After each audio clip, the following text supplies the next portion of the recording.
Anytime now.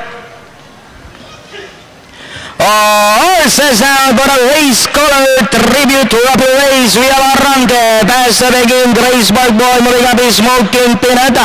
Nara Import. Then followed over by El Rey Leon. Running by the rallies Lord G alongside Asikazo.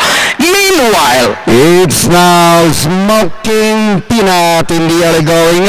It's Smoking Peanut leads by Sam 2 lengths, followed by Grace Park Boy.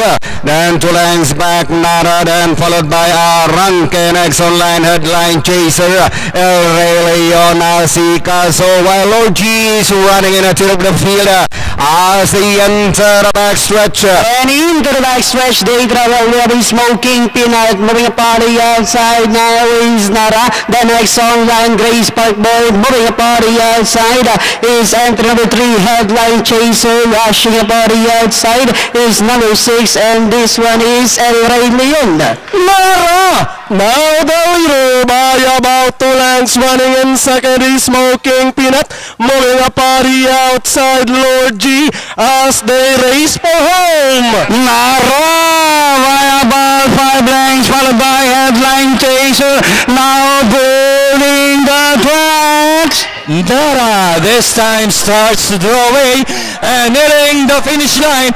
It's going to be Nara! Wala ba kayong mga kamay?